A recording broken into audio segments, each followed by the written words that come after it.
In September 1991, shortly after the end of the Cold War, a cabal of elite bankers and intelligence spooks led by George H.W. Bush financed a $240 billion covert operations war chest through the purchase of 10-year securities that, as it happened, were scheduled to come due on September 12, 2001.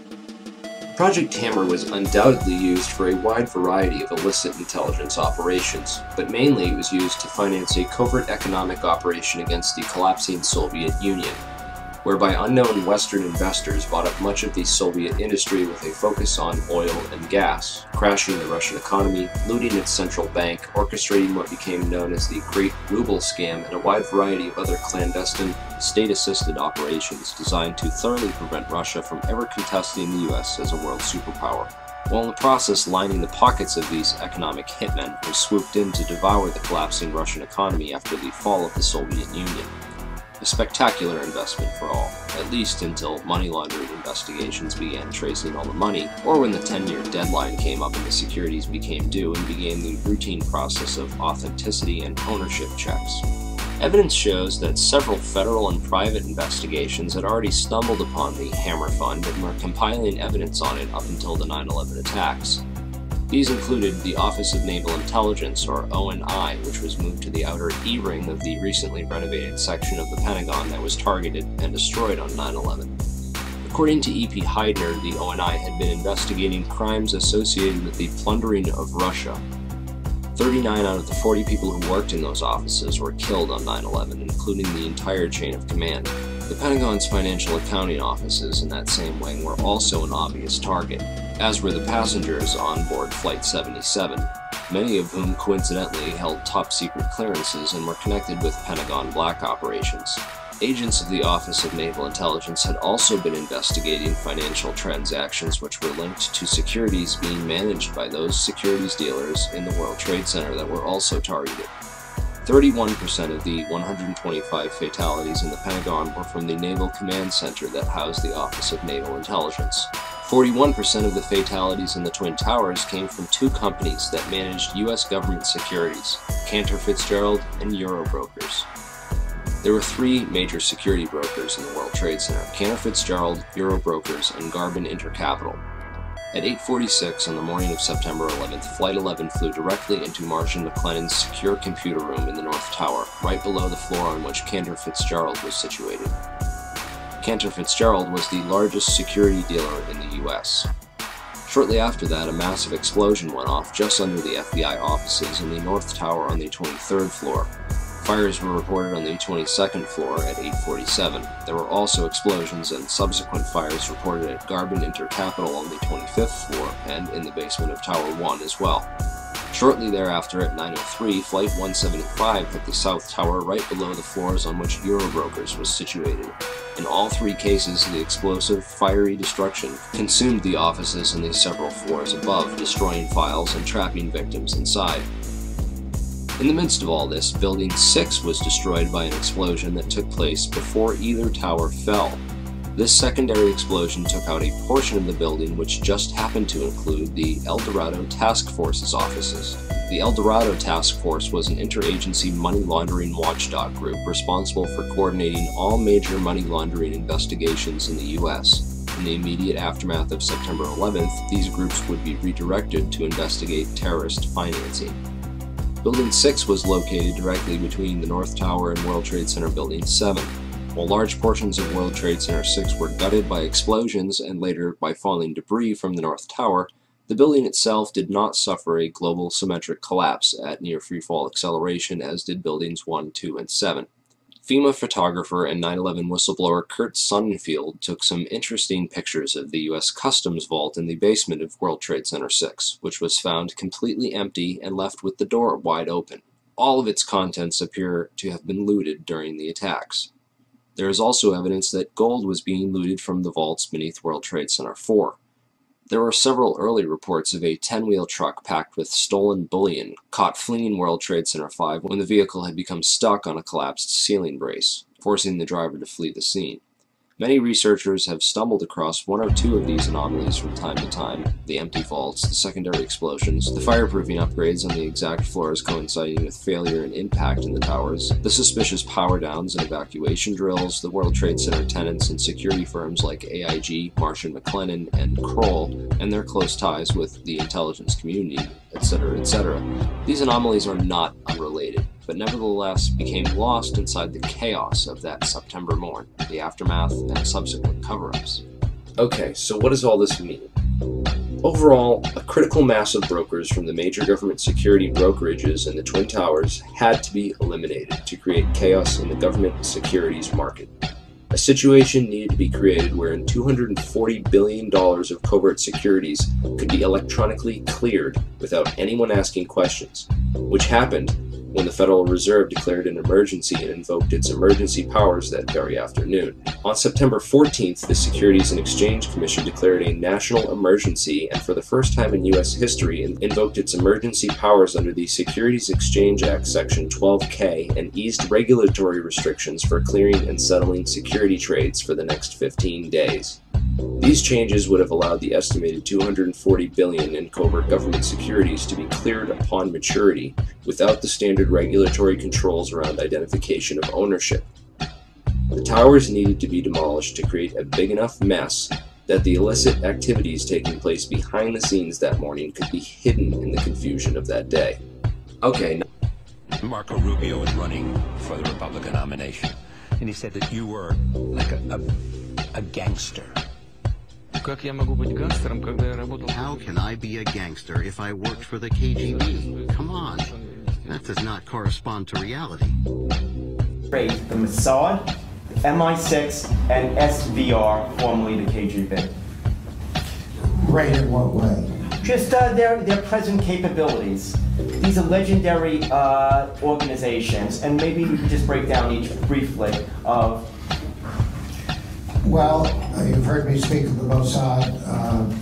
They're extraordinary, and I would assure you that, to the best of my knowledge, we have always had and still have a very good working relation with them. Sometimes things get a little testy. But are they so good because they view it as a matter of survival, or they've just really worked at it for a long time and perfected it? When I said they are not confused about their job, I meant it.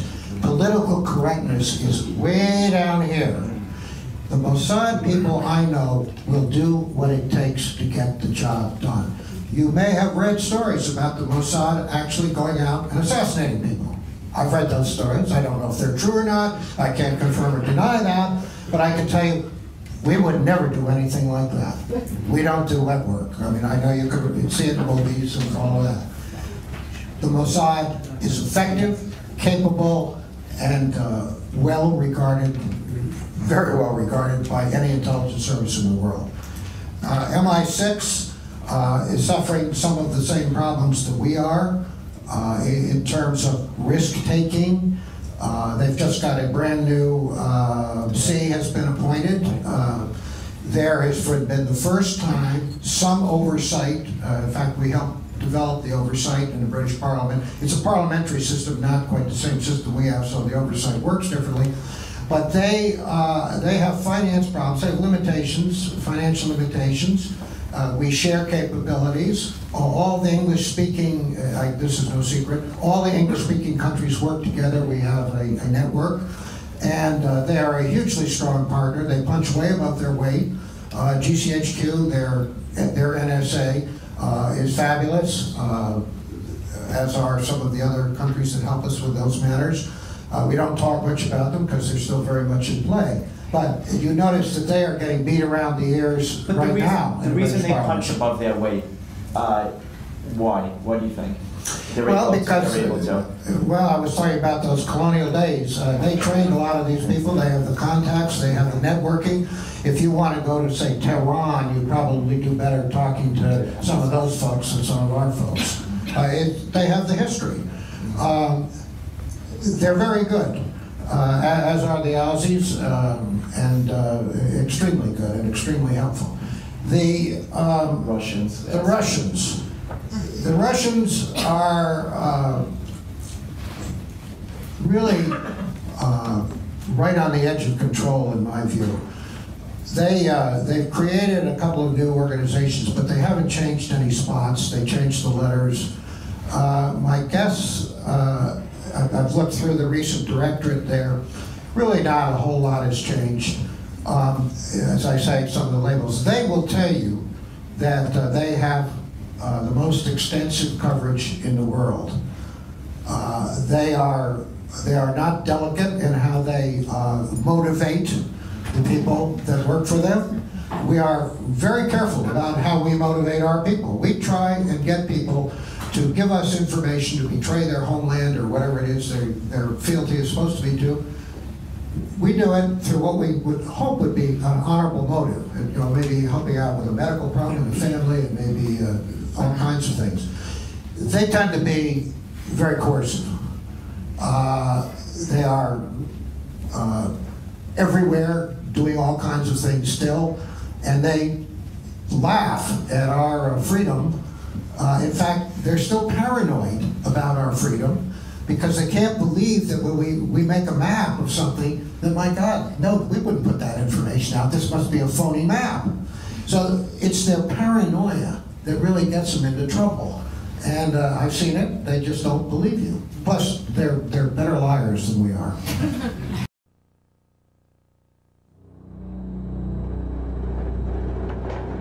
Autumn 1999. A wave of bloody explosions swept through Russian cities. On the 4th of September, in Bunaksk, in Dagestan, 62 people died in the rubble of a tower block. On the night of the 9th of September, in Moscow, an 8-story apartment building in Guryanov Street was blown to bits. A toll of 94 dead and 164 wounded. At dawn on the 13th of September in the capital city again, a powerful explosion totally destroyed a 7-story building on the Kashira Road. 119 bodies were pulled from the rubble. They included 12 children. 3 days later, in Volgodonsk in southern Russia, 17 people died in another explosion. Russia had never before been subjected to such acts of terrorism.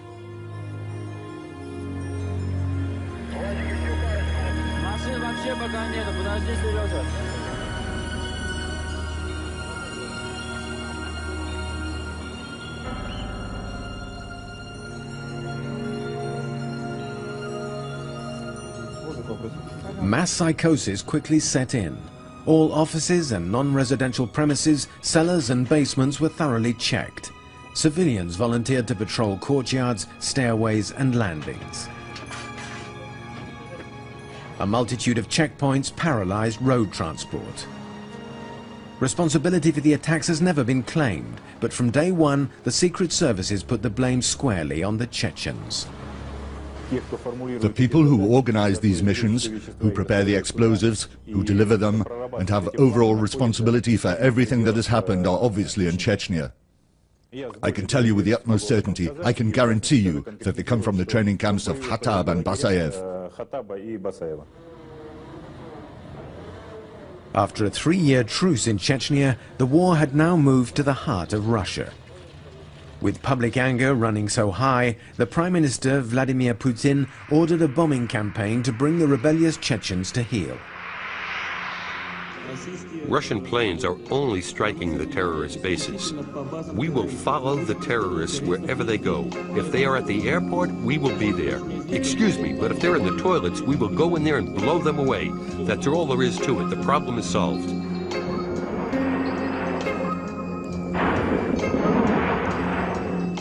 Человек пришел на Лубянку и говорит: я шпион, хочу сдаться. Ему говорят: а вы чей шпион? Говорит: американский. Ну, тогда в 5-ю комнату. Он пошел в 5-ю комнату. Я американский шпион, хочу сдаться.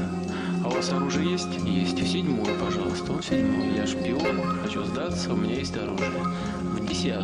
В 10-ю. Я шпион, хочу сдаться, у меня есть оружие. А средства связи есть? Есть. В 20-ю комнату пришел. Я шпион, у меня есть оружие, средства связи, хочу сдаться. Его спрашивают: а задание-то у вас есть? Есть. Ну идите и исполняйте, не мешайте людям работать. Harry Allen Communications, was recorded in Pasadena, California, in early October 1973, just 1 week after the release from the publisher of Mr. Sutton's latest book, National Suicide. In bringing Mr. Sutton to you, we would like to give you a little background of him, as well as a statement from the preface of his new book, written by himself. Antony Sutton was born in London in 1925, educated at universities of London, Göttingen, and California, and in 1962 became a citizen of the United States. Formerly a professor of economics at California State University at Los Angeles, he is now a research fellow at the Hoover Institute on War, Revolution, and Peace at Stanford University. Mr. Sutton has written for Human Events, the Proceedings of the U.S. Naval Institute, Triumph, Ordnance, and National Review. Among his several books are Western Technology and Soviet Development, 1917 to 1930, Wars and Revolutions, a comprehensive list of conflicts with fatalities, Part 1, 1820 to 1900, and 2 forthcoming titles, The Soviet Merchant Marine and Collectivism and War. Mr. Sutton is married and has 2 daughters. And now we would like to take just one moment to read to you a brief notation from the preface to his book. The evidence and the argument in national suicide, military aid to the Soviet Union, will come as a surprise and perhaps as an unwelcome shock to almost all readers. It is a first attempt to penetrate what may ultimately turn out to be one of the most tragic stories in the 200-year history of the American Republic. And now we join the program as Mr. Sutton is being introduced to his audience. I'd like to introduce to you Tony Sutton, Professor Tony Sutton.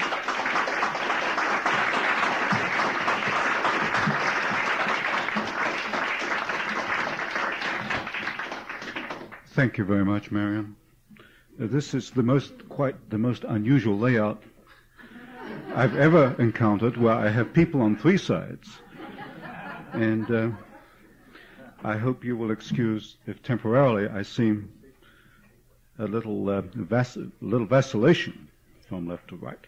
What I'd like to talk about this evening is my latest book, National Suicide, which truly is hot off the press because it, I think, is only due to be released this week. Now, it should be easy for an author to talk about his own book. And usually I think it is. But this one is difficult, because if ever an author did not want to write a book, I am that author, and that is this book. The book itself is a book of facts. There's an introduction. There's chapter 13, where I draw together some threads, some conclusions. But essentially it is empirical observation, and in my experience, I've worked on this thing for 15 years now. Nobody has yet challenged me on the basis of fact. Nobody. And my visitors include visitors from the Soviet Union, from Poland, from the Pentagon, all over. No one has yet said Sutton is wrong on a fact. And if you ever hear of anyone, I'd like to talk to that person. Now, how can I summarize 15 years in, what have you given me, 1 hour? I'll do my best.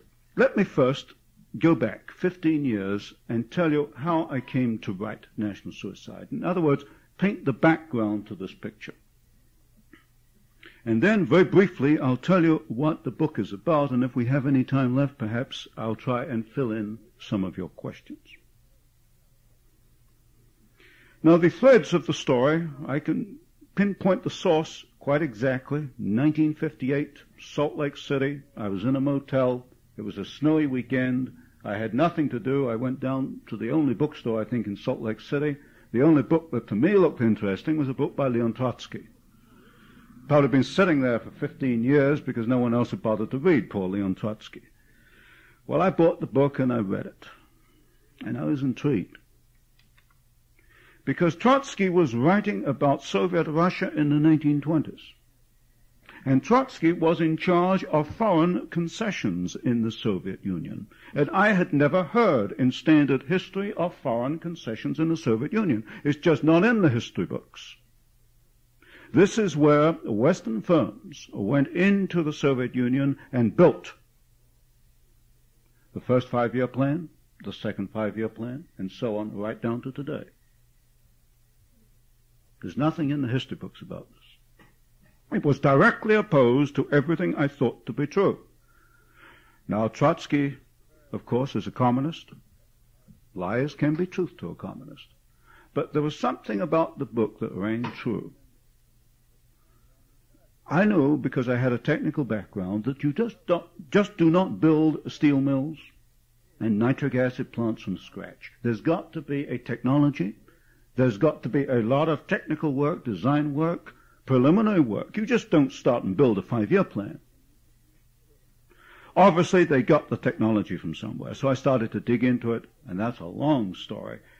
By about 5 years, by the early 1960s, I knew that I had something which had not previously been reported. But there were gaps in the picture that I was beginning to outline.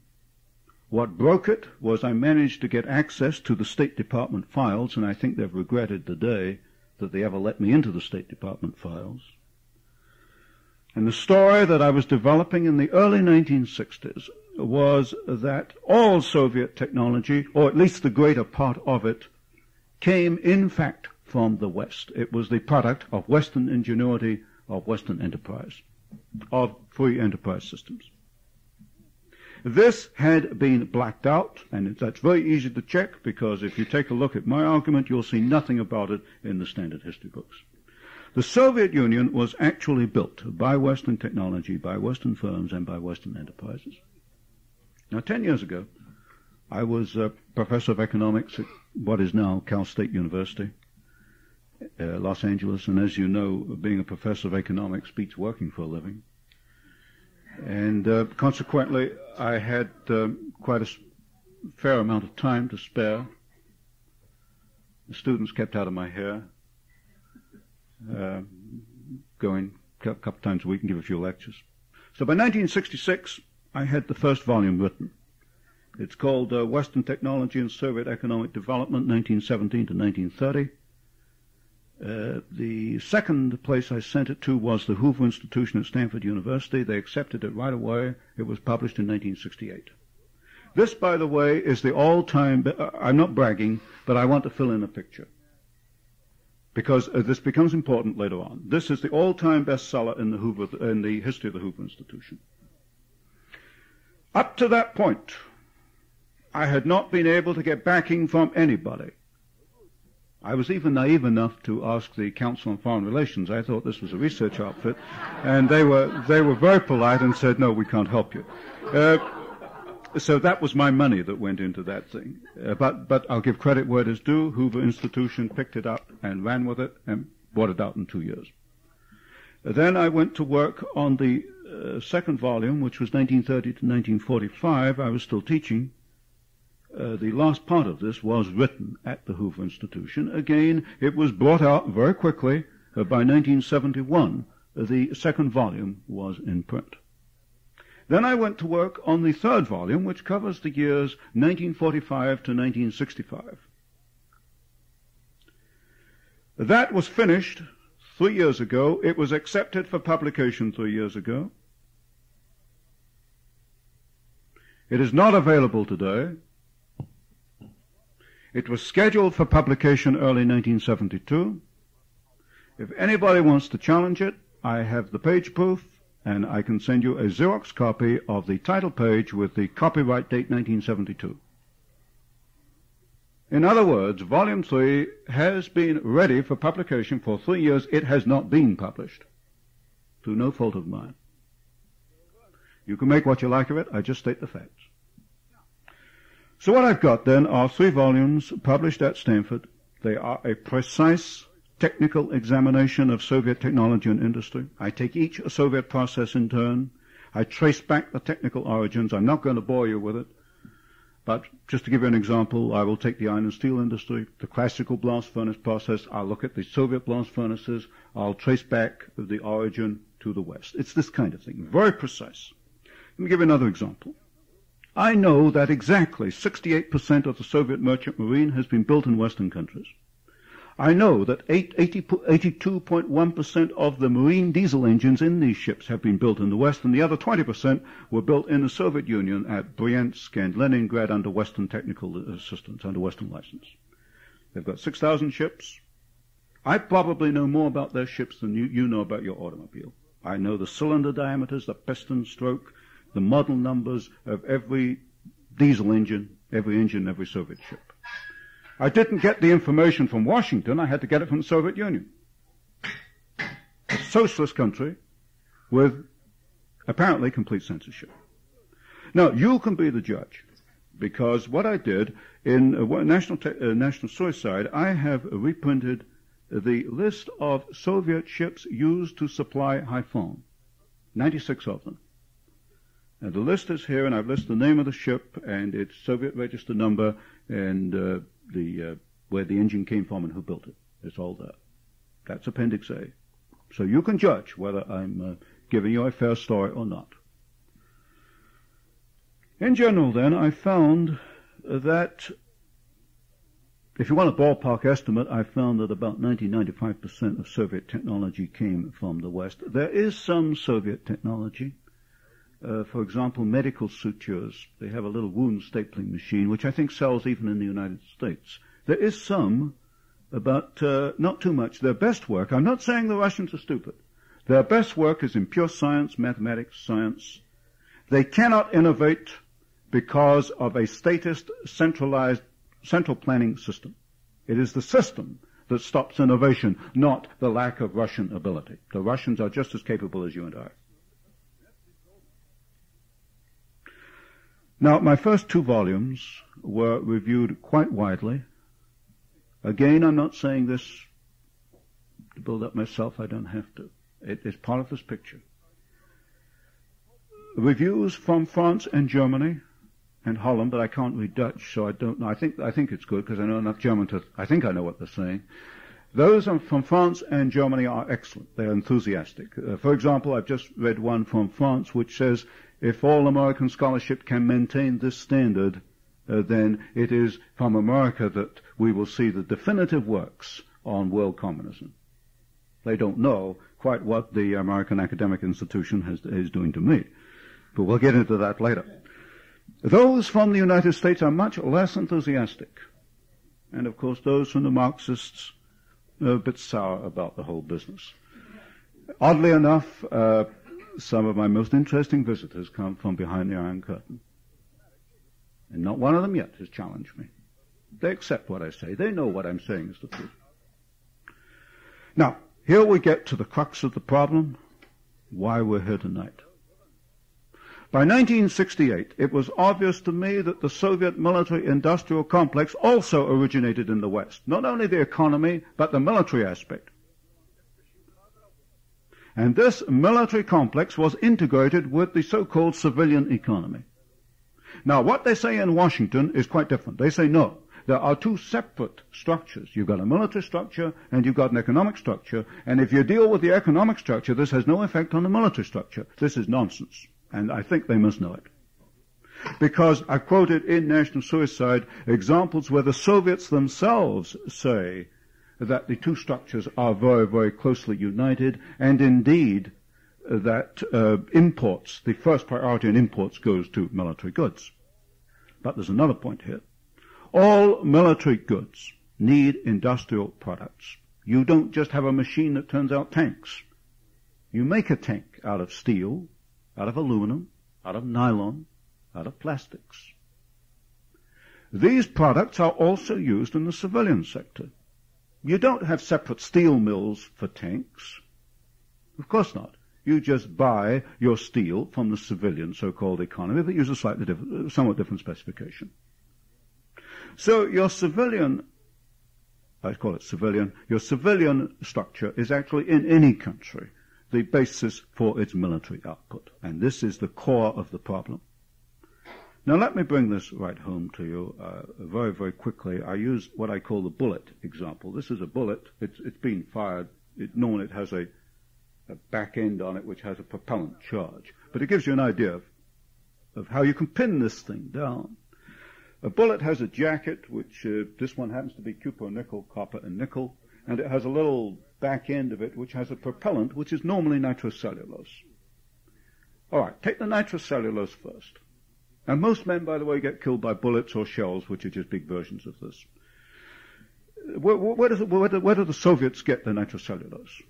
Well, it's in national suicide. I've got the names of the companies. DuPont, Hercules Powder Company. And the Hercules Powder Company knew that the plant they were putting in was for military purposes, because in the State Department files I found their letter in which they said they hoped they'd get permission to ship it, even though it had military potential. I've given you in National Suicide a list of the ammunition used in Vietnam. I've given you the propellants used, whether it's tubular cellulose, the different types of nitrocellulose. And I tell you in there where they get the nitrocellulose from. In other words, you can pin this thing precisely back to Hercules Powder Company and the DuPont Company. The front end of this thing is basically copper and nickel. Their nickel technology comes essentially from the International Nickel Company, and in my second volume, Western Technology, that is pretty well shown. Their copper mines were developed by, as a matter of fact, by a Los Angeles company, Southwest Engineering Company, which used to be, I think, down on Figueroa Street. They went in the 1930s and developed their mines. So anyway, you can take a thing like a bullet. I could go on just on a bullet for a couple of hours, but we just don't have that time. You can trace this back precisely to a Western origin. Now, this is the core of the problem. You cannot separate industrial technology from military technology. It's intimately integrated. Now, when you sell to West Germany or Great Britain or Australia, you don't worry whether the product has any military application, because these countries have no hostile intent. And intent is the major word. What is Soviet intent? You first got to look at that. If it's peaceful, then it doesn't matter. You can ship them machine guns. It doesn't matter. If it's hostile, then you don't ship them anything. You just leave them alone. Now, back in 1968, this was the position I was in, to pick up my story again. We had a war going in Vietnam, which was being supplied by the Soviets. We had an administration in Washington that was repeating the 50-year myth of peaceful trade, and I've shown here a brief history of this 50-year myth. In other words, Washington was stoking up the war indirectly. It was shipping into the Soviet Union. The Soviets were using this technology to manufacture arms, going to Vietnam, completing the circle, coming back and killing Vietnamese and Americans. Let me give you a couple of examples. American pilots over the Ho Chi Minh Trail, they made comments that the Soviet trucks run by the North Vietnamese look like American trucks. They look like Ford trucks. What the American pilots didn't know was that they were Ford trucks, made by Gorky. Gaz is the symbol. Gaz 69, the whole series of model numbers with that prefix. Gorky was built by the Ford Motor Company. The equipment has been consistently brought up to date since the 1930s. And what worried me very much was in 1971, while Gorky trucks were on the Ho Chi Minh Trail, I could trace a shipment out of a New York company going into the Gorky plant, more machinery. In other words, I could precisely identify, even without government information, because obviously I don't get that past a certain point, I can precisely identify the circle. You stoke it up at one end, it comes back and hits you at the other, and you wonder why you can't stop the war. Of course you can't stop the war. The more you stoke it up, the more they're going to keep it going. So in 1971, I could see that there was a very real problem here. I suspected that perhaps my volume 3, I didn't know, I suspected that perhaps it was going to be held up. In 1971, I wrote to the Department of Defense. And I said, will you declassify enough files for me to write 1 or 2 volumes giving the military version of my 3-volume economic study? a sequel to the Stanford series. I received a reply right away asking for a list of the files, and I went right back. Mostly I asked for Russian technical manuals, Russian reports. They've got all this stuff. Nothing secret. Didn't want anything later than 1965. I can figure out the rest of it. I didn't want anything on lasers or anything esoteric. Just the bread and butter weapons. Tanks, aircraft, this kind of thing. I heard nothing. I waited 5 months because I knew what they were up to. All they wanted to know was how I was going to go about doing it. I waited 5 months. I wrote them a little letter. What are you going to do about it? They said nothing. You can be the judge because I reprinted the correspondence with the Department of Defense. My first letter was to Melvin Laird as Appendix A of National Suicide. And you can judge for yourself my correspondence with the Department of Defense. So that was my position, middle of 1972. Obviously, I wasn't going to get very much assistance to write the military version. I sensed, I had no proof, I had sensed that this was not going to be a particularly welcome study. Then I had an opportunity. American Conservative Union called me and said, "You want to go to Miami Beach and give 15 minutes testimony?" I said, yes. This was a surprise, I think, because for 10 years I kept away from everybody. I only very recently started to emerge. I wanted to complete the thing before I emerged. I went to Miami Beach, subcommittee number 7. I made a statement, no questions. The only meeting I've ever had in my life where I had no questions. And I can tell if an audience is hostile or not, and that audience of Republicans was hostile. I won't name their names, but I can remember their faces and I can remember their names. And I know the degree of hostility, and I know why they were hostile. I don't blame them. It's the second most hostile audience I've ever had. The worst one was when I tried to preach laissez-faire economics to the American Trucking Association, and they did not like that at all. So that was my position. The Republican Party obviously didn't want to know what I was trying to tell them. But I knew what was going on in Vietnam, and I thought, well, this is ridiculous. We've got a bunch of elected officials here, and they're plain irresponsible. That was my interpretation. So the position last August was, I had very clear understanding, don't go down that road. So I sat down. I weighed up the situation, the pros and the cons. And I sat down, and national suicide was an idea this time last year. I hadn't even sat down to write it. I wrote the book in 3 months. I had most of the information in my files. Arlington House accepted the book and sent me a check within 10 days, which is fantastic. Any author will tell you that. You just don't get books accepted that quickly. Arlington House moved with that thing. They had galley proofs out in 10 weeks. I had advance copies by July. So I cannot fault in any way Arlington House. Now, what's in the book? If you want to pick up the rest of the Hoover story later, I rely on your questions. We can either forget it or you can pick it up. What's in the book? My theme is that 100,000 Americans and countless allies in Korea and Vietnam were killed by our own technology. Nothing less. This technology was transferred to the Soviet Union under the guise of peaceful trade. I named some of the corporations. I'm naming some of the businessmen. But I would emphasize one thing. You cannot condemn American business on the basis of this book, because 99% of American businessmen, I'm quite sure, do not know what is going on, and if they did, they would feel exactly as I do. Further, I think the book has nothing to do with partisan politics. It should be equally of interest to everyone, whether you're Republican, Democrat, liberal, conservative. Come to that, it doesn't matter if you're American or Russian. Because to me, it comes down to a plain question of individual rights versus the totalitarian state. So my appeal in national suicide is to those who have open minds, who can judge facts for themselves. What I'm saying here, and this came about by accident, is what Andrei Zakharov, the Soviet H-bomb scientist, said a few weeks ago. and the American press picked it up. Zakharov said, "You are fools. Your trade is building up the Soviet Union.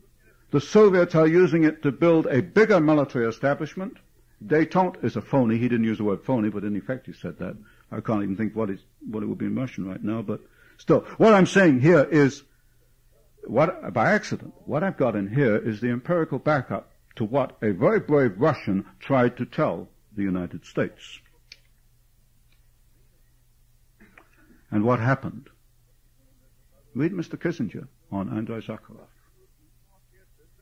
He's a Russian, and he'll pay for that.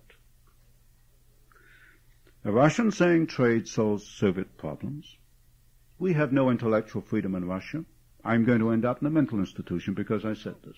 Even though I'm probably the best known physicist in the Soviet Union, certainly in the field of atomic energy, atomic weapons. What does Kissinger say? Ignore Zakharov.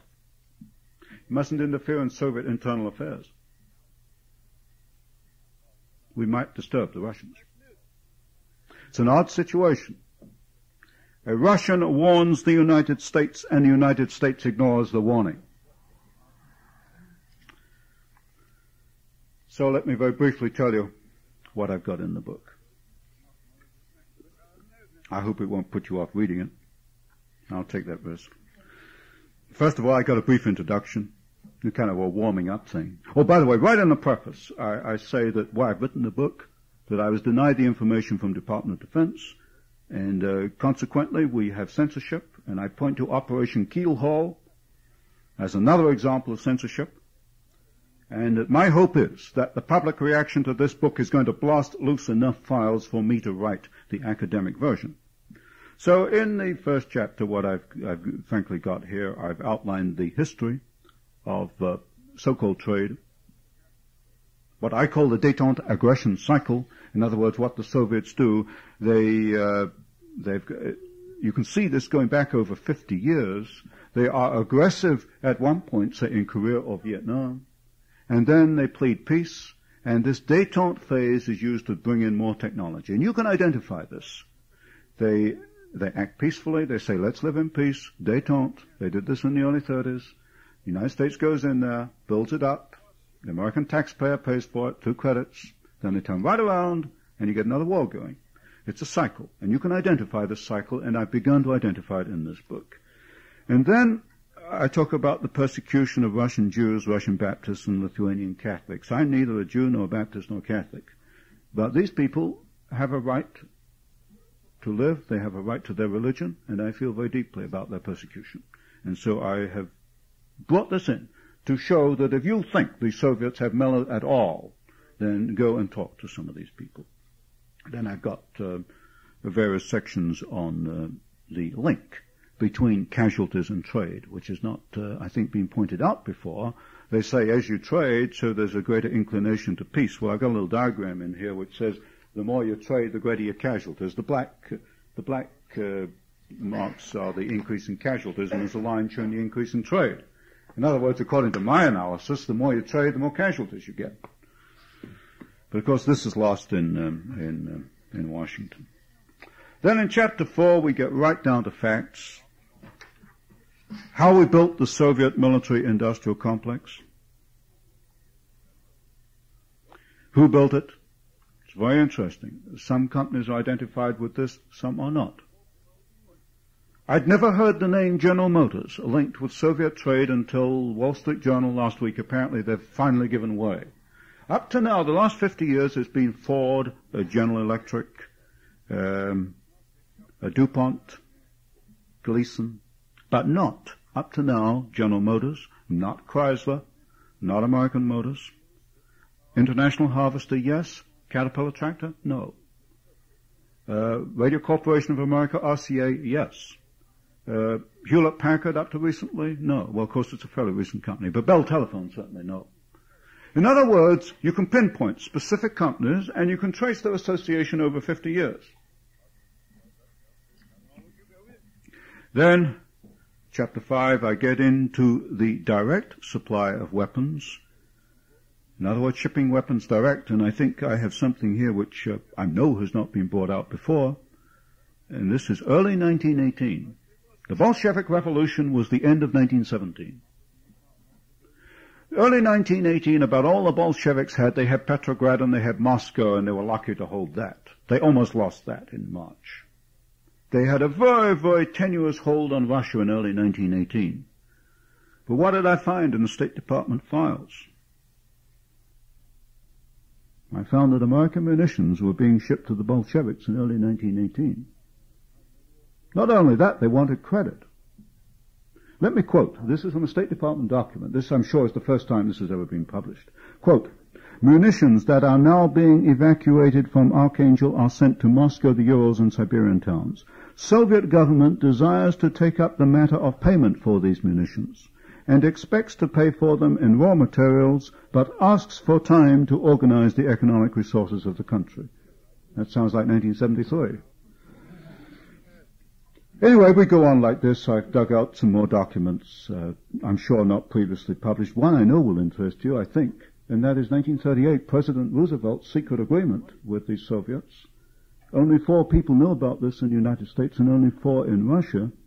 What caught my attention was that President Roosevelt was talking about each power pursuing separate and independent courses to the same objective. And I didn't quite catch on to that at first, but it recorded in my mind, and then I dug it up later. Let me read what President Roosevelt... this is a report, by the way, by Ambassador Davis about this agreement between Roosevelt and Stalin, known to only 4 people in the United States and none in Congress, 4 in the executive branch and 4 in the Soviet Union. Quote, this is Ambassador Davis reporting on this. It would be the part of prudence and wisdom on the part of each government to familiarize the other with facts which might be of substantial value in the future by reason of similarity of purposes and necessities, even though each power were pursuing separate and independent courses. At that very time, the Soviets were stoking up a war in Spain. They were certainly murdering their own people. That was the year when they killed, I think, 10,000 officers in the Red Army. And here we get President Roosevelt talking about similarity of purposes and a common objective.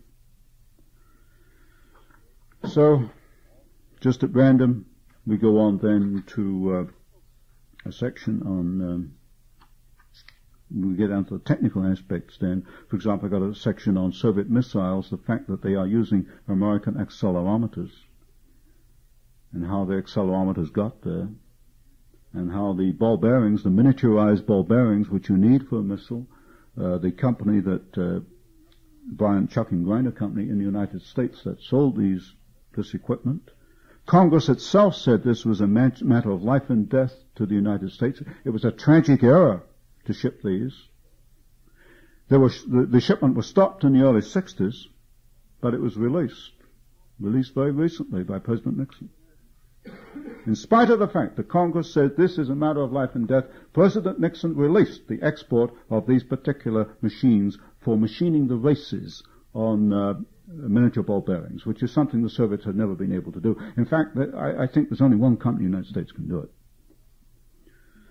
So they get more missiles that way.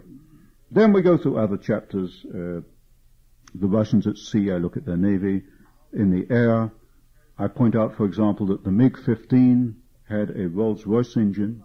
And in fact, Soviet jet engines do derive from, well, there are two separate derivations. One goes back to the Rolls-Royce, Neen and the Derwent, the tHe, in the late 1940s, and the other from BMW and Junkers, two different series. And then I've got a chapter here on Congress and the bureaucrats. We spend $5 billion a year on intelligence, and apparently we don't know what's going on. I give examples of false statements made by Congress to Congress, not so far as I know to the administration. Then chapter 13, I ask the obvious question: why have we done this? I don't come to a definite answer because I don't frankly know. But I give you 6 alternate answers and you can take your choice. 1, it's going to build a peaceful world. It's détente. If we mellow the Russians, they'll come to love us and we'll all live happily thereafter. So far as I know, nobody has ever said that détente includes the shipment of military goods or includes the build-up of their military structure. In any event, I'll quote you of all people, Arthur Schlesinger, in the Wall Street Journal last week, where Arthur Schlesinger said that the core of détente is intellectual freedom. There is no intellectual freedom in the Soviet Union. There is no détente. It's a sheer illusion. So I kind of rule that one out, obviously.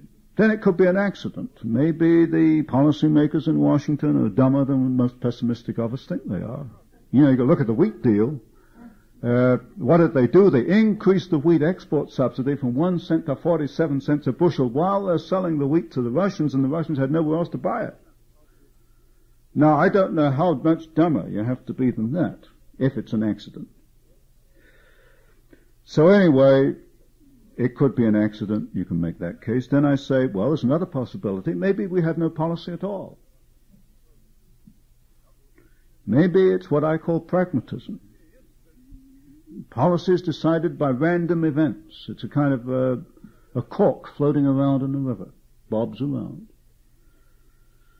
And then I say, well, perhaps the time horizon for politicians is yesterday in the past and the next election in the future, and they just don't think about anything else. You talk about a 50-year spread of history, that's too much for a politician. Maybe this is the problem. And then I go after Mr. Kissinger, and I say, well, perhaps, because he is the architect, he took up what Walt Rostow started to develop, then I say, well, possibly Kissinger is a mystic. Now, I use mystic here in a very limited sense. A mystic to me is someone who cannot derive logical, rational answers from observable, empirical observation. In other words, he imagines things, and he imagines that what he imagines is the truth. Now, I quote in here a statement from Kissinger's book, in which he apparently does operate in this manner. You make your own decision. You read what I say about Kissinger. It could be that he just imagines in some way that there is no possible connection between trade and their military structure. When it's pointed out to him, he just doesn't want to believe it. It's not part of his makeup. I do know this, that Kissinger knows nothing about economics and even less about technology. So, you take a choice on that one. Then I look at conspiracy, and particularly, of course, Gary Allen. And there, what I've done, I think for quite obvious reasons, you're lucky to survive anywhere in the academic world with an outlook like mine. You just do not survive if you say everything you think. I think Gary's got a lot going for him, though I'm not about to say so publicly, because I like to eat. I quote Nicholas von Hoffman, Washington Post. You might think he's a liberal, but there was a time when Nicholas von Hoffman would have me crawling up the wall, but I began to read behind him. And if you have a little patience sometimes, read a little behind what Nicholas von Hoffman is saying. And I used Nicholas von Hoffman's commentary on Gary Allen, and it was a very good commentary, and made some very good points. Anyway, a conspiracy is a possible alternative. Then you've got treason. I dismiss treason because legally there has to be proof that there was an intent to commit treason. I can't show that there was any intent. Anyway, the point is, and I'll better come to a conclusion now and perhaps get your questions. Whatever the reason, the facts point to one single, quite extraordinary conclusion. That our policy has been to build up the Soviet Union and the military strength of the Soviet Union. It could be that we are implementing Walt Rostow's recommendations back in the mid-1960s, where he recommended that as deliberate policy we reduce American power and encourage the increase of Soviet power. Now, I never did understand his reasons for that, but I do understand that the Rostow papers do make this recommendation. Kissinger, of course, was associated with Rostow, and it could be that they have implemented this. If this is the case, you better take another look at the Walt Rostow papers, because there's more to come down the road. What's to be done about it? I don't know. I feel right now that I'm sitting out on an end of a limb. I'm waiting for the explosion. I know there's going to be an explosion because I know the reaction of the Hoover Institution to national suicide when they first saw the proofs. I think the most important thing is not the obvious thing. You and probably everybody else is going to expect me to say, cut off trade. No. I don't think that's the way. I think there's more involved in this than trade. I think we've got the corner of a much bigger story, and this story has got to come out in the open. Operation Keelhaul is part of it, and there are other parts of this story. The most important thing, I think, is to get the files opened. And the one strong recommendation I make in national suicide is that the limit of classification should be 3 years. After 3 years, all government papers become public information. Because I am quite convinced if the public knew what was going on, this would not be tolerated. I just cannot believe that the average American wants the United States to commit suicide. So the absolute number one priority is information, more information, and then I would leave it up to the man in the street, the average American, to exert pressure through Congress. And I'm not saying cut off trade. I think that's a phony fight.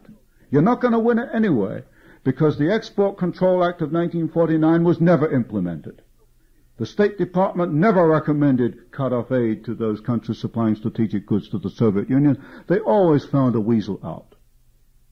If you're a bureaucrat, you can always find a way out if you want to. What I'm saying is, number one, let's get the files open. Let's find out what's going on. That's the most important thing. I can't do very much more. I've done, frankly, about as much as I can do. The rest is up to people like yourself. Secondly, Congress has to reassert itself. There's flagrant abuse of the Constitution. You'll recognize by my accent that I'm a naturalized citizen. I took an oath of allegiance to the Constitution, and frankly, all I can see day after day are flagrant breaches of the Constitution, the Internal Revenue Service being one of the worst offenders. And thirdly, I rather hesitate to make this point at this meeting, but I will make it anyway. Because I think that you pretty well summed me up by this time. You've got a pattern of what motivates me. I don't tend to hold things back. I think that perhaps our way of looking at things as being left and right is leading us into traps. What do? We look at someone and we say, is he left or is he right? This political spectrum, I think, is beginning to evolve in my mind that it is evading the real issue. The real issue, as I see it coming up in the next 5 or 10 years, is the individual trying to preserve his rights under the Constitution as it was originally intended against a collectivist state. I see the issue in terms of the individual versus the state, not in terms of left and right. Now, this may or may not to you sound like heresy. I've never put this argument to a fully conservative audience before. I think this is what we're going to have to face up to. At that point, perhaps I should catch your questions, and then we'll stay within the time limit. Could you give us some current information on the recent the energy crisis, the energy crunch, the vast Russian oil fields, the support, our relationship with them, any observations you might have in that area? The energy crisis, so far as I can see it, is a phony. Take a look at the Department of Commerce, U.S. Statistical Abstract Reserves of Natural Gas in the United States. You find they've increased by 50% since 1950. I think this year's output of natural gas is about 7% of total reserves. We have twice as much gas in the ground in the United States as has been produced in the whole history of production of natural gas going back to the late 19th century. What caused the apparent shortage You go back to the Natural Gas Act of 1938, which gave the government the right to intervene. You take the 1954 Phillips Petroleum decision, which put a ceiling on natural gas prices. Then, of course, this reduced incentive for natural gas producers to produce the gas, so you get a shortage. Anytime you interfere with a laissez-faire economy, you're going to get problems. This natural gas shortage was created, obviously, by government interference. Crude oil, I wrote a paper back in '69 in which I predicted almost exactly what has happened. I'm going to have to dig that paper up. I even predicted, I think, the Libyan situation. So, I mean, I've got actual empirical proof that my projection was right there, that we should have lifted import quotas a long time ago. That covers your two main. Of course, then you've got the environmentalists as well. But this heavy influx of American technology now being talked about to the Russian area, so that we will develop the field, we'll put together the refineries. Is this another similar to the steel business? Well, yes, but the estimates are that Siberian natural gas is going to cost about anywhere between 2 and 4 times as much as Texas gas. It can only be done if you get credits from the Import-Export Bank, and I presume that will be done. It is a parallel to the situation of the 1930s. There's little question about that. It makes us dependent on Soviet gas. There's supposed to be mutual dependency, but look at it this way. Supposing the Soviets don't like us making a noise, for example, about Soviet Jews. They just turn the taps and cut off the gas. We're left high and dry without gas. Sure, we're dependent on them. But what about if we ship technology in there? They can use that for 20 years, for 30 years. You can't just pull that technology back. In other words, what we've committed ourselves is to a very wonderful thing. In other words, that our shipment of technology there is vital to them and is irreversible. But what they ship back is reversible in the sense they can cut it off any time they want to. So we get absolutely the worst end of the deal. There's no question about that. By the way, on the SALT Treaty, talking about bad deals, that one, I've got a little section on that. That one is almost unbelievable.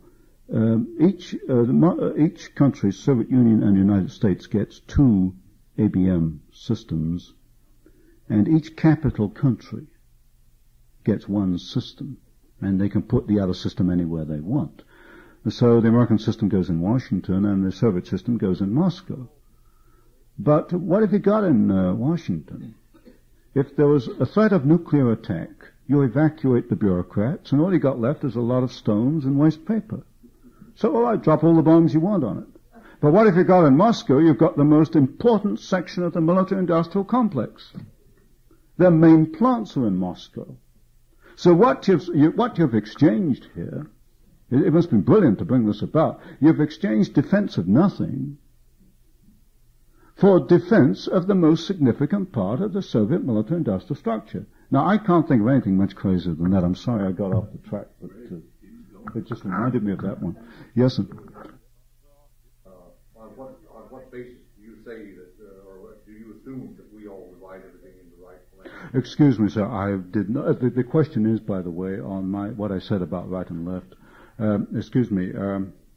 I did not mean to imply that you were individually doing it. But frankly, how I usually use that is not in relation to American political parties at all. It frankly doesn't enter into the picture here. Where I think it's got to be used is in a broader scale, where you're talking about national socialism on the right and international socialism being communism on the left. It's that broader political spectrum. In fact, Gary Allen in his book has got something very similar to what I'm saying, if not the same. He's got that spectrum, and I think Gary in his book says that the left-right spectrum is misleading. You've got to look at it in terms of a degree of centralization of power, which is exactly what I'm trying to say. Those 2 little diagrams in Gary Allen's book are exactly what I'm trying to say. Yes. I have a question about how can we take a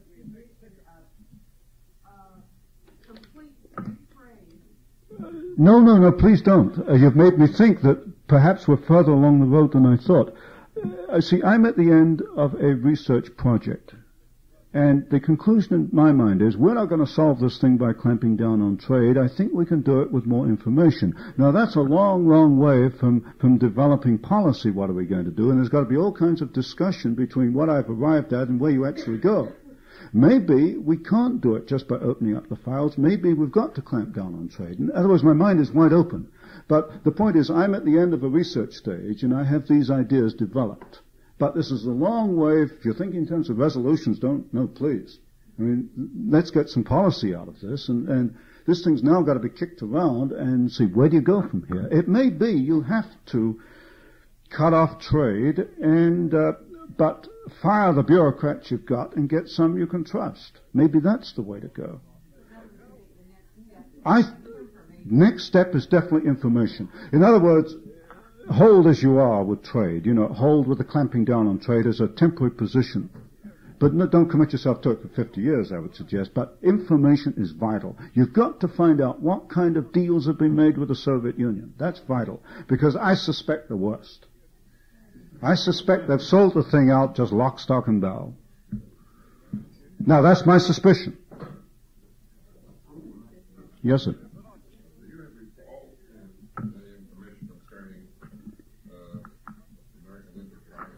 Operation Keelhaul was 1945, 1946, where I don't know how many, at least several 100,000 Russians who were then in Europe were forced to go back to the Soviet Union.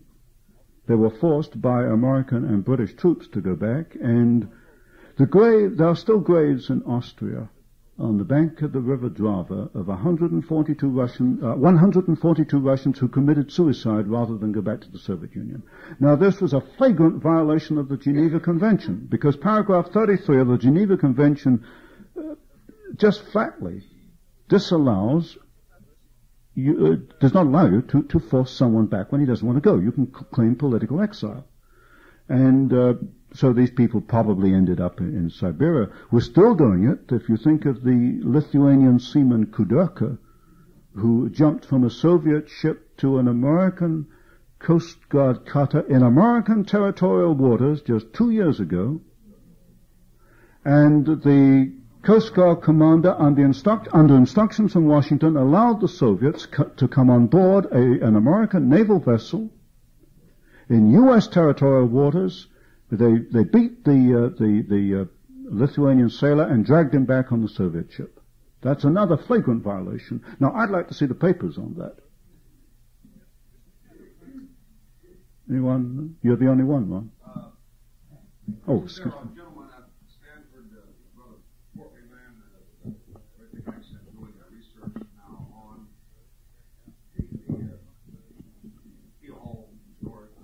That was Epstein, Julius Epstein. I don't think he's there any longer. Julius Epstein has spent many years, 15 years, working on that. He knows more about it than anybody else. I came into it because I could see what he was doing. He was doing in that what I was trying to do in Western technology, so every chance I get, I just mention it to make sure that as many people as possible know about it. But he is the man on Operation Keelhaul.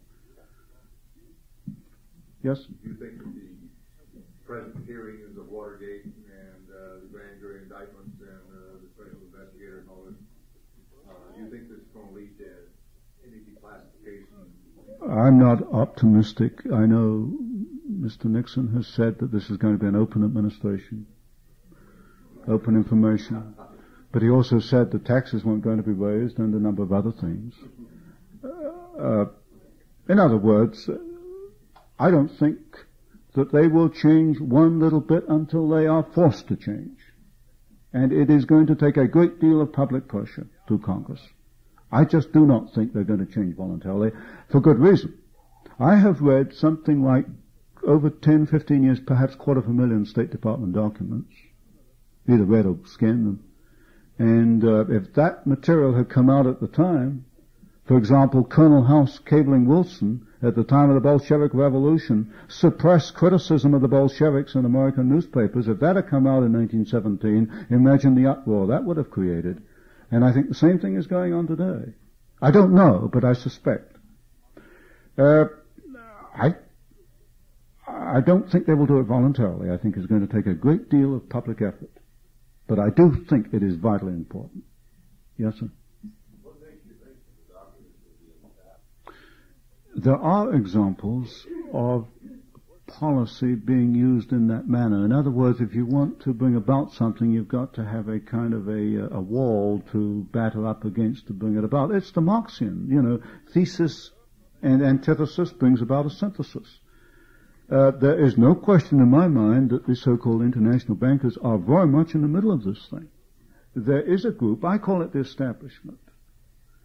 It seems to be a transatlantic establishment, and I know that because I have English sources. There's a transatlantic link, there's no question about this. It pretty well controls policy, there's no question about that. Whether you call yourself a Republican or a Democrat, the same people that Kissinger was under Kennedy, Johnson, and Nixon. They're pretty well running the show.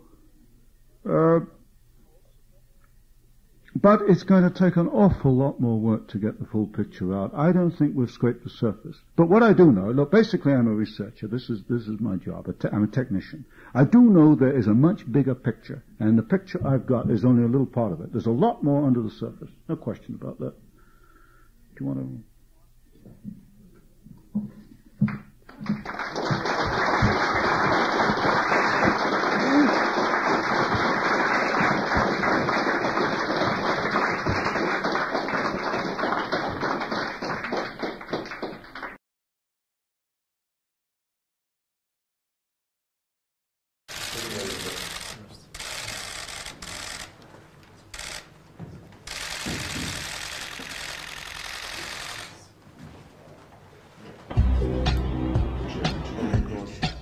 challenge the crimes committed by those who have been convicted. We welcome this opportunity to touch base with such important Israeli politician, experienced Israeli politician, to have a review of our relations, which we appreciate and value very much, both at the level of political dialogue, at the level of economic, trade and investment cooperation, and as regards the regional matters where we cooperate on the basis of what the President of Russia and the Prime Minister of Israel discuss and agree.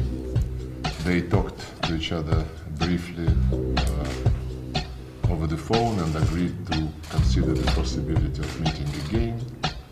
And of course our military cooperate closely with the Israeli military as regards the situation in Syria.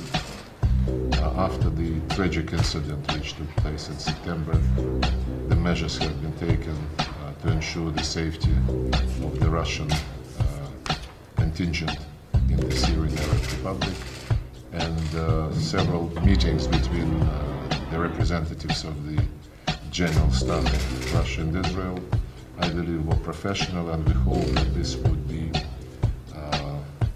continued, and that this cooperation would continue in the way which does not endanger the lives of the Russian soldiers, does not create problems for the effort of the Syrian Arab Republic supported by us in fighting terrorism, and of course in the way which ensures the security of Israel, which we believe is very important for the overall settlement in this region. Very much, Mr. For the security matters pertaining to Israel, I welcome the progress in the dialogue between Israel and Russia. I think it's very important that Prime Minister Netanyahu and President Putin will meet once again to deal with the specific strategic issues. It's very important. We in Israel are worried about the fact that there is a clear violation of the border between us and Lebanon by Hezbollah.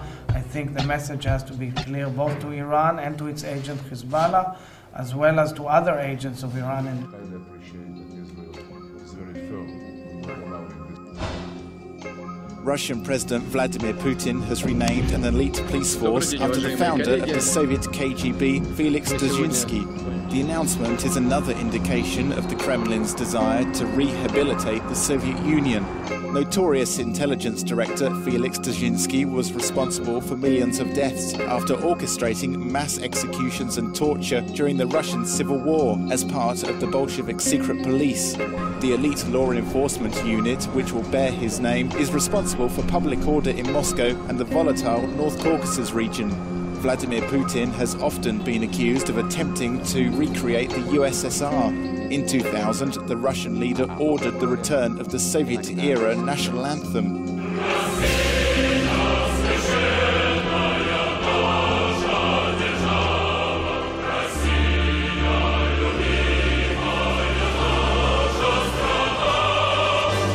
He also notoriously labelled the collapse of the Soviet Union as the greatest political tragedy of the 20th century. The story we heard from investor William Browder conjures up ghosts of the Cold War, a communist Soviet Union without basic rights or privileges for its citizens. Georgian President Mikhail Saakashvili speaks of Russia as a threat, a regional bully, flouting international standards of behavior. So is this really an accurate picture of Russia? Joining me to talk about all this is Russia scholar Stephen Cohen of New York University and longtime Princeton University before that, and Bret Stephens, of course, foreign affairs columnist at the Wall Street Journal. Bret, whatever the internal character of the Russian state, does it matter? Which brings up Saakashvili's point. Can we still do business with them? Because the Obama administration has premised, a very important part of its foreign policy on a kind of reset with Russia. We're going to be more practical. We're going to work with these guys. We may not like them, but they've got a lot of nukes. They've got a lot of bargaining chips we need. Is it fine to try and achieve some kind of workable relationship with them? This is fundamentally a country that's run by the KGB, or the graduates of the KGB who are educated in a certain way of doing business. A Russian acquaintance who knows Putin very well once made the point, he said Russia doesn't actually have a foreign policy. What they do is they have operations. So the way they dealt with, say, Ukraine and the gas, it was like a KGB operation. The same with Georgia and the invasion in 2008. So there's a mindset that you have to kind of grasp. And part of that mindset, of course, is that the KGB was the proudest of the institutions in the Soviet Union. They were the ones who most believed in muscular Soviet power. And so what Putin's foreign policy has really been about has been an effort to cobble back together, to reconstitute something like the old Soviet Union. So I think unless you sort of understand their way of seeing the world and their ambitions for Russia, which aren't really similar to, say, the ambitions of Britain or Japan or France, normal classic nation states, I think you're going to be consistently misreading their intentions and also the administration's ability to genuinely reset the button with Russia. People forget that President Bush spent the first 5 or 6 years of his administration trying to press a reset button with Russia very unsuccessfully. Steve? What? Well, I disagree with virtually every word of what he said, so you should probably ask me a specific question. That's not how Russian foreign policy is made. Reconstituting the Soviet Union is not the driving force. Every country has different dynamics in its foreign policy, so I don't know what normal. Some people think the United States has behaved abnormally in recent years in all the wars we've gotten ourselves into.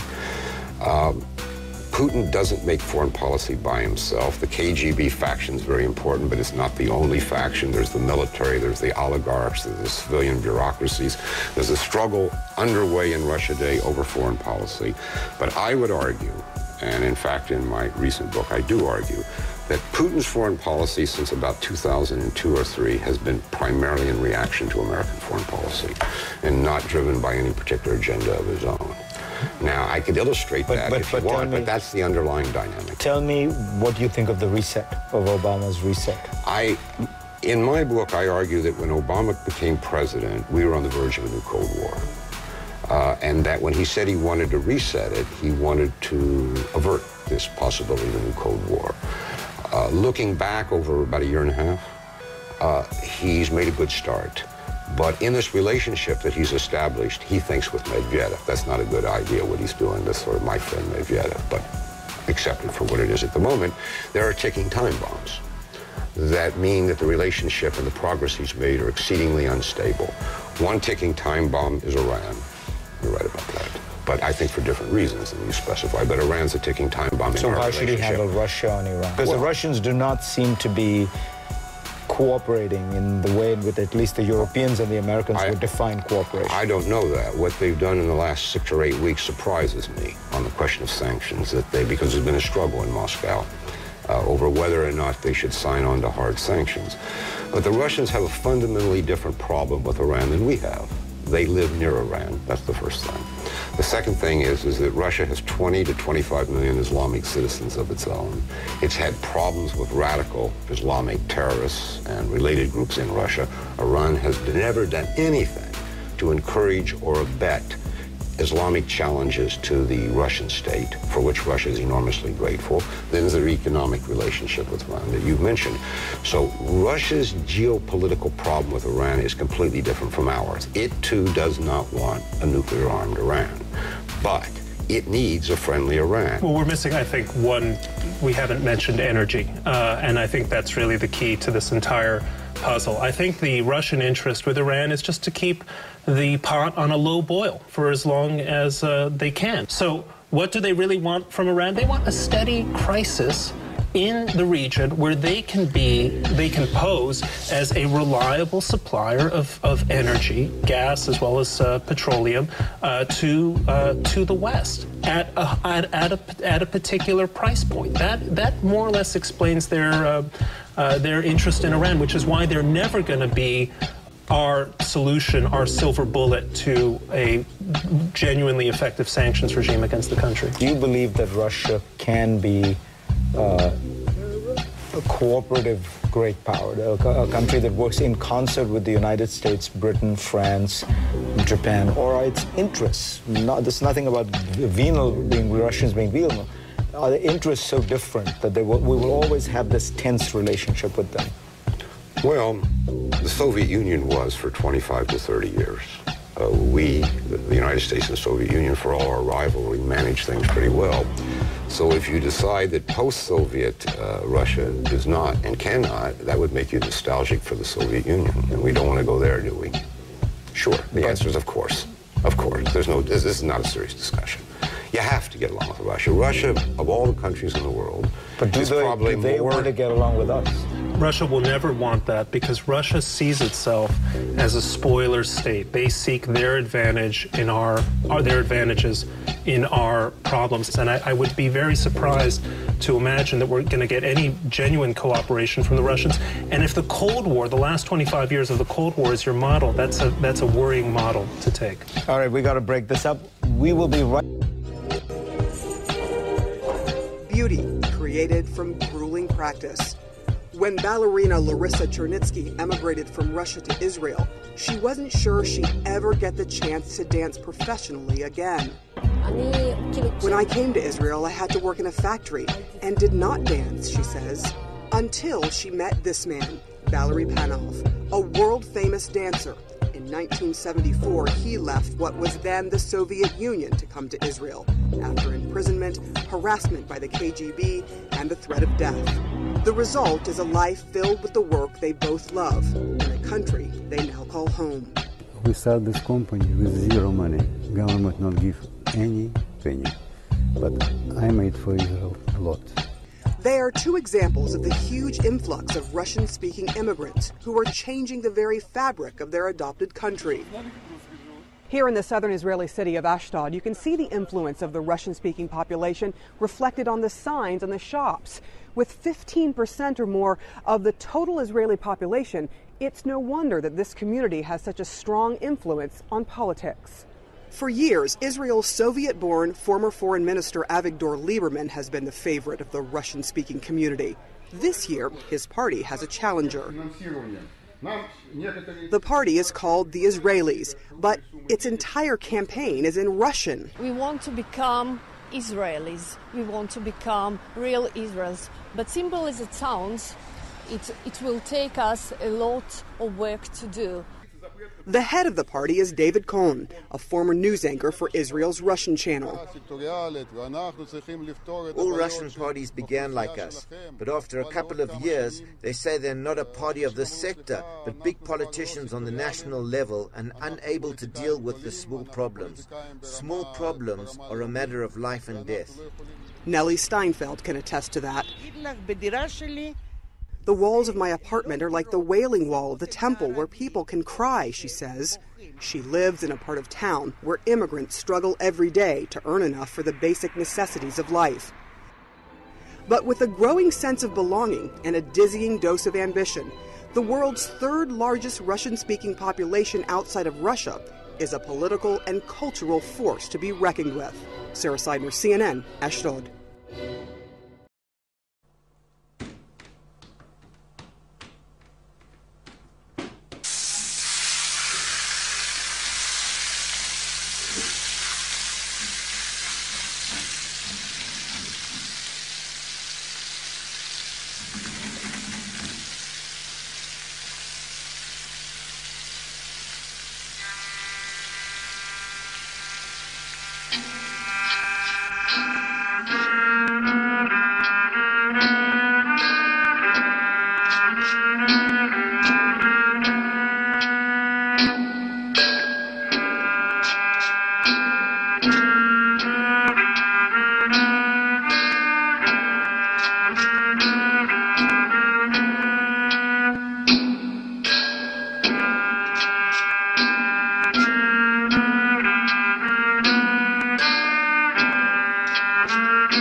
is no longer blaming Israel for the deaths of 15 people on board a military plane that was shot down near its base in northern Syria. Russia's defense ministry had earlier suggested that Israeli warplanes flying nearby on Monday night had deliberately attracted Syrian anti-aircraft fire to down the plane. But later on Tuesday, Russian President Vladimir Putin said it was the fault of a chain of tragic, accidental circumstances. A very different message than that given by his government just a few hours before. We see the provocative actions by Israel as acts of hostility. As a result of the irresponsible actions of the Israeli military, 15 Russian service personnel perished. This absolutely doesn't correspond to the spirit of Russian-Israeli partnership. We reserve the right to take commensurate measures in response. Syria's 7-year-old war has sucked in many international powers, including the United States and Turkey. Israel has been conducting airstrikes on Iranian military targets inside Syria for some time. Like Russia, Iran is on Syrian President Bashar al-Assad's side, and for the first time in 7 years, he is clearly winning the war. Russia used to be the Soviet Union. Afghanistan made it Russia because they went bankrupt fighting in Afghanistan. Russia.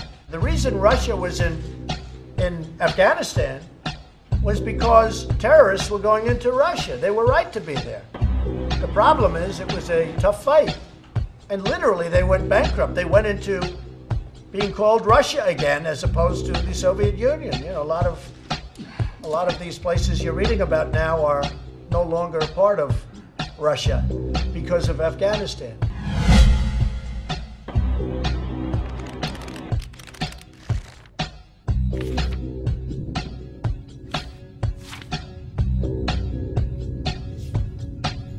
The Earth at night. Low-income regions stay in darkness. Afghanistan is one of the poorest countries in the world. At most, 30% of Afghans have access to electricity, and 70% of this is imported. There's a rapidly growing workforce, most of which doesn't have enough work.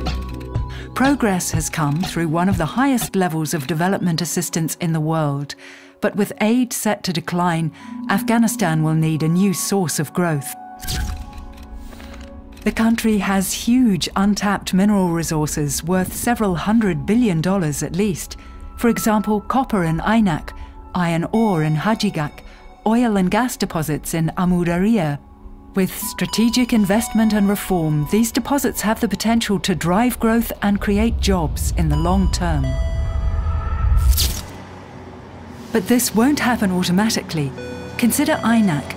Mining might start in a few years' time, but without supporting action and investment, the local economy won't share in the wealth.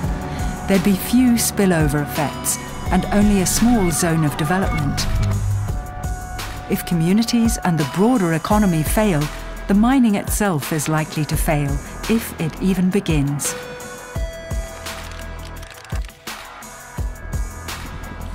To avoid this outcome, a careful sequencing of investment and reform is needed, and it should start now. The Afghanistan Resource Corridor Strategy is a development concept embodied in the National and Regional Resource Corridor Programme, a national priority programme. But what is a resource corridor? It's a sequence of investment and action along a specific geographic area to leverage a large extractive industry investment in infrastructure, goods and services into viable economic development and diversification. Aynak could anchor one of the first segments of Afghanistan's resource corridor. The mine's construction and operation will require nearly $3 billion in goods and services. With public intervention and joint action, the private sector around the mine and in Kabul could supply a significant amount of this. Along with the jobs in the mine itself, that would create many more in the supply chain.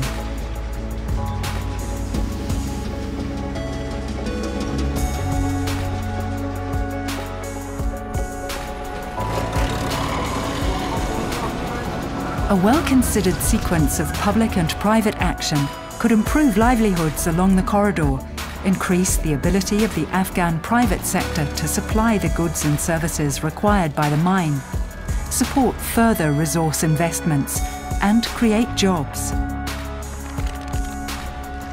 But how can this vision become reality? The challenge must be faced nationally and locally through cooperation among the government, the mining investors, the private sector, and the affected communities.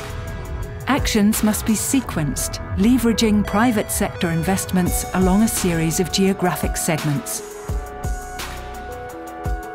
The first in the north would be anchored around hydrocarbons, including rail links to the CIS, well-functioning roads, and the potential for job creation through providing services to the oil and gas fields. Next, the southeast segment. It would be anchored around large copper deposits, particularly in Aynak, with a potential extension down to Kandahar, along which there are more copper and lithium deposits. The cross-Hindu Kush segment would connect the resources and create options for export destinations. The energy and steel segment combines mining activity with options for power and transport connections. It would be anchored on the most important iron ore and coking coal deposits and the development of a steel mill. Other segments could also be extended over time, eventually connecting the whole country. Planning would be coordinated, reinforcing job creation and improving livelihoods. For this to succeed, soft infrastructure must be strengthened. Land acquisition processes need to be improved rapidly. Community benefit sharing mechanisms need to be set up. Farmers' access to finance and markets must be improved. Sound governance and transparency must underpin the corridors. If this works, by 2025 we'd see a wealthier, integrated Afghanistan with many more jobs. Achieving this vision will be full of challenges. There's considerable risk involved in the timing of mine development, in corruption and governance. Investment and reform are needed now so that the Afghan people can benefit from their country's resources and unlock their potential.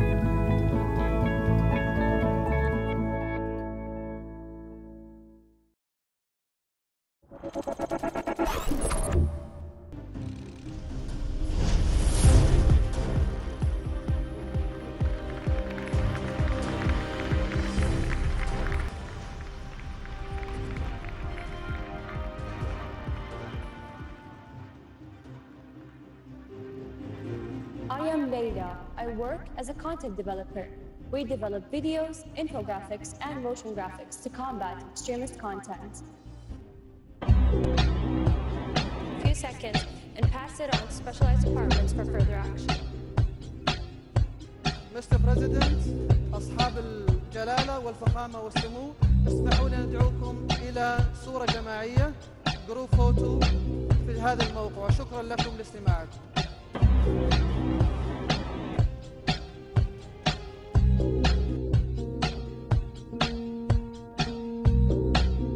You can look at these ancient hills and see nothing. Or you can see nothing to hold you back. No set ways of thinking, no restrictions, no divisions, no excuses. Just endless potential. This is the blank page you need to write humanity's next chapter. Neom. Over 25,000 square kilometers of inspiration, with room for your biggest ideas. A part of the world set aside for those who want to change the world. A land created to free people from stress. A place where pioneers and thinkers and doers can exchange ideas and get things done. A startup the size of a country that will change the way we live and work forever. Healthier, happier, with more time for the things that really matter. A truly global culture from every place and background you can imagine that can show the rest of the planet how it's done. With energy that flows from the sun and wind, neighborhoods that can feed and clean themselves, technologies that make life everything it can be. This is where we can prepare together for the next era of human progress. Some will look at these ancient hills and see nothing.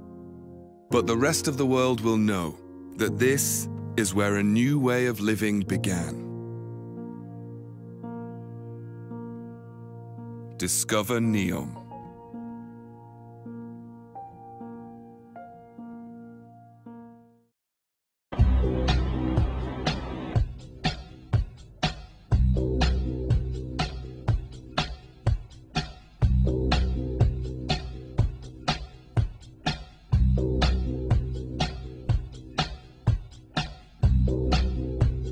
I'm told artificial intelligence is the future. Well, it probably won't actually solve that problem, but it is the future, and some of the best of it is on display today in Tel Aviv. We're talking about the latest in virtual reality headsets, audio-driven facial animation, security solutions boosted by artificial intelligence like police cars with drones attached to the roof. In addition to that, advanced methods of facial recognitions. You might have noticed some of those in your iPhone 8. One field taking center stage there is the same one that car companies around the world are all in a race to achieve: autonomous cars. Our economy correspondent, Rebecca Gregg, spent a bit of time inside one of them. It may look like I'm sitting in an ordinary car, but really I'm sitting in the future, in a semi-autonomous vehicle at the GPU Artificial Intelligence Conference in Tel Aviv. This car is part of a research and development project by Israeli company al-Askari. And as you can see from this rather impressive-looking dashboard, we have thermal sensors that detect movement regardless of the weather conditions and the lighting conditions. And technology like this will soon be available in family cars, and eventually with the long-term hope of being available in self-driving vehicles. And this and other kinds of technology in cybersecurity and smart cities are the kind of things that I'm seeing in Tel Aviv today. Rebecca Gregg, GBU Conference, Tel Aviv. And the company behind the technology you saw there is al-Askari. They're one of many working to bring autonomous cars to mass markets. In their case, using sensors to give cars the eyes and ears a human driver has, minus the human. Dror Meiri is their Vice President of Business Development. Dror, thanks for being here. Thank you, my pleasure. So let's actually put up some visuals of your technology. I want to see this as sort of two roads. One is from the perspective of the average human driver, another from your technology. Explain why this difference is so critical. Sure. So what you see here is a typical example. Imagine that you drive on a highway or in a urban or rural area in the middle of the night, like you see on the left side, and you use your own eyes or even your regular cameras, dashboard camera on the car, and it is very difficult to understand what's going on around you. Now imagine that you are driving or using a self-driving car without a driver. Oh, that's a problem. And that's where we come in. With our solution, we can enable the car to understand in a very good way what's going on around it, its surroundings, at any weather, at any lighting condition. This is an example of going into a tunnel. And as you probably experience, each one of you, you're blinded by the changes in lighting condition, by the darkness when you enter into a tunnel, or by the sudden light, the sudden sun when you get out of the tunnel, as you can see here. What kind of senses in particular do these sensors actually have so that they can not only replicate a human driver, but maybe, as you suggest, take it a step further? So indeed, these are senses that we as a human being don't have. And our sensor is basically capable of collecting the thermal signal that radiates from different objects in the atmosphere. This is something that we cannot do with our own eyes or senses. And our technology basically converts this signal into a high-resolution video that is being processed and analyzed by our computer vision and deep learning-based algorithms, which are basically artificial intelligence.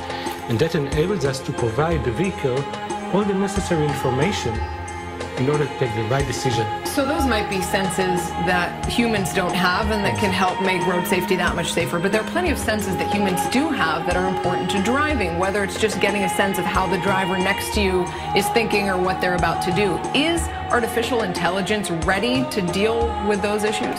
So this is a very good point. I think that the gestures and interaction between the human being, especially in intersection and stuff, that is something which is very important, especially in places like Israel, that nobody really obeys the rules. However, I think that the technology, regardless of the sensors, the vehicle-to-vehicle and the vehicle-to-infrastructure technology that is also developed by many other companies is going to enable this kind of interaction. And eventually, even in, I think, 10, 20 years from now, I think there will be no traffic lights, okay? Because the cars will understand the route, they will know where they're located, what they can do, and what they're not allowed to do, and everything will be seamless. Your best estimate, real quick, how far off do you think the time is where we're all on our smartphones or reading a book while our cars drive us around? So there are some leadership moves by companies, mainly in the US. Already today, you can see in California many self-driving cars. When you and I will be able to use these cars for our own commute, that's a good question. I imagine that in the US it will be in about 5, 6 years from now. And in the rest of the world, probably a few years afterwards. Nothing in technology terms. Dror Meiri, thanks very much for that. A strange future ahead of us all, much less human interaction, but more time to do other things while your car drives you around. That's it for us on Debrief. We'll be back here tomorrow, same time, same place, from our studios right here in the Jeff Report. Thanks for watching. The beginning of the 2000s, with simultaneous attack of terrorist group against New York, against United States, with the coming of power of Vladimir Putin in Russia, that was the moment of the when our decline stopped. That was the turning point in our history, in Russian history, when we stopped to decline. And when we stopped, that was as well the kind of new obstacle to this globalization and unipolarity that appeared immediately, because unipolarity doesn't let Russia as a sovereign country to exist, right? That doesn't give a right to exist. So China's growth, as well the other concept, and little by little there began a kind of talk about the end of unipolar movement. So that began the transition time. But what is this transition? Most likely that this transition is going into the direction of multipolar world. So that is not return to the bipolarity, because there is no two poles clearly. We have still only one pole, American pole, Western pole, NATO pole, with growing alternative in all the world. Not only in the case of Russia, but as well the rise of China, the resistance of Iran against globalization, with the growth of populist movement in the West. And Trump's election was the sign that American people has chosen multipolarity.